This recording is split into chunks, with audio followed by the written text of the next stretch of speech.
Good evening and salutations, my GH fans. So this episode was a bit of a mix for me.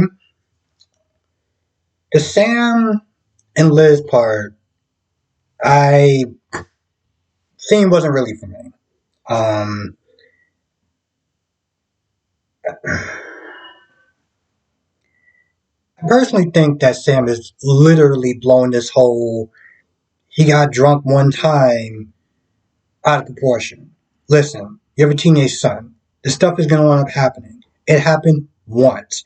And I feel like at this point she's making a huge deal out of it.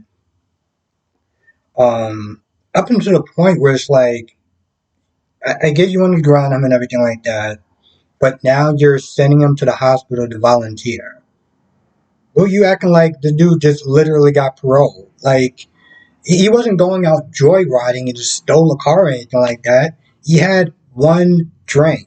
And, she snipped there asking Liz for advice and this, that, and the third, which on some level is kind of nice.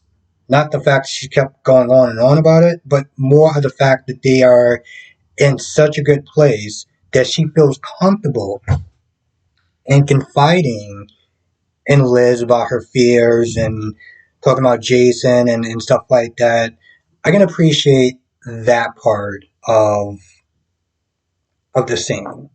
But that's pretty much where it kinda ends. It's like, bro, it was one time. You can relax.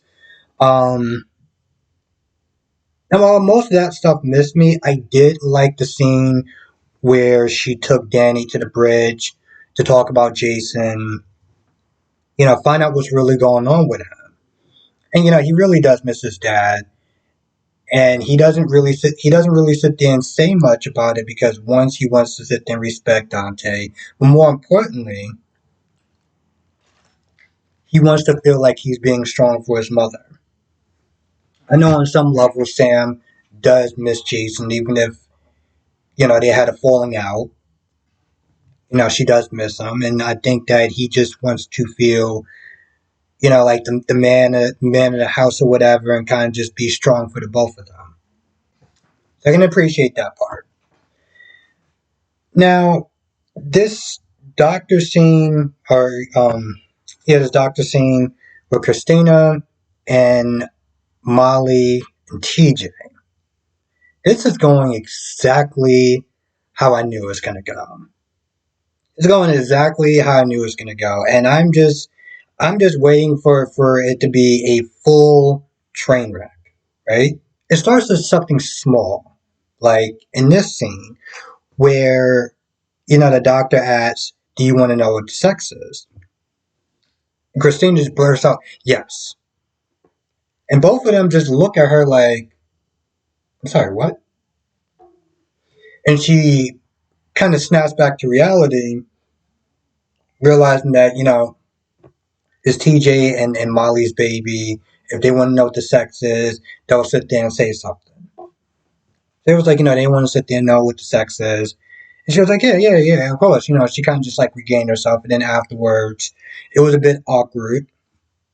And she pretty much kind of headed out to go see Blaze. Now, TJ was more worried than Molly was. Because TJ was like, that was kind of weird. Like, especially when she just kind of answered for us. Like she does realize it's our child, right? And Molly tries to explain it away, tries to calm him down by saying, hey, listen, she cares about the baby. She invested in the baby. That's going to be her niece or nephew, whatever. Just kind of look at it more that way, not as a possessive sort of scenario that was going on. Which I'm going to be honest, I don't.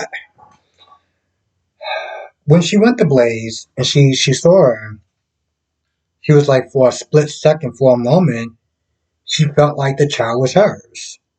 And I'm like, yeah, that's what I was waiting for. Now, they did try to downplay it and, just kind of remind her, yeah, listen, it's not my child or whatever. It's their child. I just, got caught up in the moment. And Blaze was like, that's totally healthy. And I was like, whoa, that is not totally healthy. That's a bad sign. Yes, for a hot minute, she kind of forgot her place. But in no shape, way, or form should that be celebrated as not healthy, totally normal.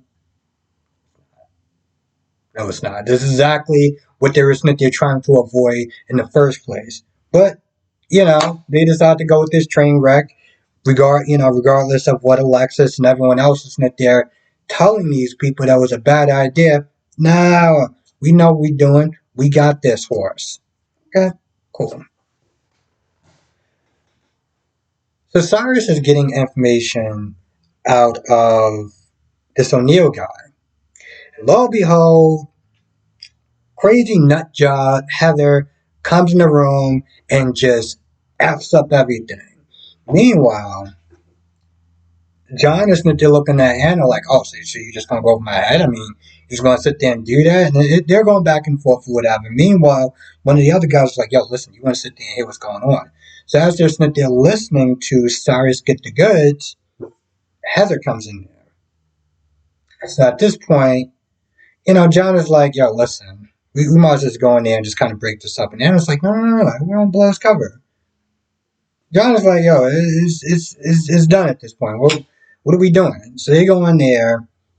Heather continues to yell at Cyrus, it's your fault. My daughter's deaf, blah, blah, blah, blah, blah. Her usual spin on reality. And there's a point where Dante and them look at Cyrus because, the mic cuts off. So they couldn't record whatever, O'Neill said before Heather got in there. And so long story short, Cyrus says that whoever he sold the gun to is supposed to be like a ghost. He's technically dead or whatever, and he can get to him anytime he wants, regardless, even if he's in protective custody. Now, my theory is that John got Heather in there to, stop Cyrus from getting the goods on O'Neill. That's my theory.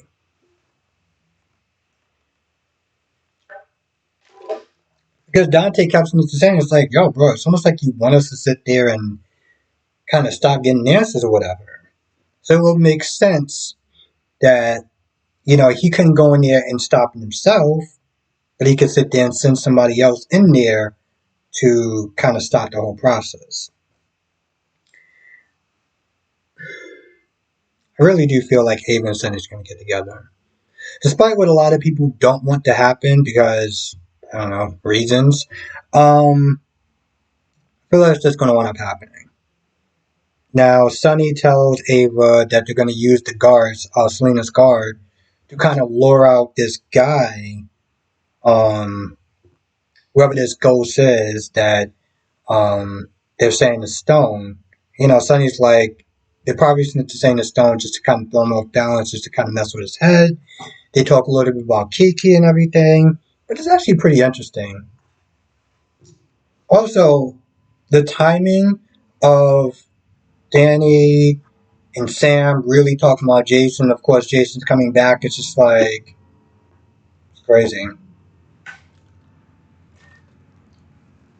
But, Ava talks about her grief with Kiki. Sonny's into talking about how the family that he loved or whatever pretty much betrayed him. And Ava says pretty much what everyone else is just saying. Maybe they did that to help you. Maybe they really did that to sit there and try to help you at this point. But Sonny, he's in his feelings, he's in his mood. He doesn't want to feel like he's being baby. In a way, it's like, bro, you acting like they really sat there and tested your manhood. Like, you needed Dex, you needed somebody. Brick wasn't there, and Brick is not your bodyguard. Brick is like a go-between guy. He gets information. He's not the type of person that is going to sit there and throw down for you. You need somebody like that. And you can have your little foot soldiers here and there, but you need somebody that you was able to sit there and trust. You didn't have Jason. And Dex was the next best thing at that point. I mean, what are you going to do? You're going to get Sean back? No? So then you don't have anyone. Um, they seem like they're bonding a little bit. And when Ava leaves, Sonny takes off his wedding band and puts it like on a table or something like that and walks off. And I'm just like, well, goddamn. Like you really just gave up on his marriage so fast. And he's acting like what Nina did was like the worst thing in the world. And not to sit there and compare what Nina did, what Carly did, but Carly acted up a bunch of times and yet kept remarrying this chick. Nina does one spiteful thing, and you're just like, oh, watch my ass. And you didn't even actually have the balls to sit there and, you know, talk to yourself about a divorce. You don't say anything for weeks or months or whatever, and then you just send your lawyer over there, and Nina wants to sit there and try to fight this divorce? Why? It's not even worth it. And that's my guy right there. But an action like that just proves that he ain't worth it. Also, Blaze and Christina have love in the afternoon because, I mean, they didn't need a love scene. So, it wound up happening. Now, one of the things I can sit there and say I like with the Gregory, Tracy, Finn, and Chase scene. There's a point where they're telling stories. Gregory's telling stories about Finn and when he was a kid and how he had this sugar high or whatever and food over his face and stuff like that. And Gregory starts to, I don't know, like lose strength in his hand as far as eating. He drops his fork. While those two are talking, Tracy hands him the fork, just so that way it won't be a scene and stuff like that. And a little scene like that can go a long way as into how interesting Tracy can be. Tracy has had moments where she's pissed me off when I first used to start watching the show. She can be like the queen of hell when she wants to. But she can also be extremely super compassionate and kind hearted. And so I really appreciate that scene. It was very silent, it was very subtle. It wasn't this overture. Like, here's the thing. What some people don't seem to understand when I talk about certain scenes, it could just be like, oh, this is just so over the top. It's like so sappy and so overly emotional. And they've done scenes like that. And when I sit there and say I don't like scenes like that, it's not that they're saying that I don't have a heart, despite what some people say. Um, it's just sometimes it's just a little bit too much. A scene like that can go a long way where it's a very touching scene without it being over the top. And so I appreciated that. And at some point, it's not to talk about, Tracy going to have a date, this, that, and the third. And when they leave, Gregory was like, was there something you want to sit there and tell me besides, this RSVP or whatever? Like, it felt like you want to tell me something.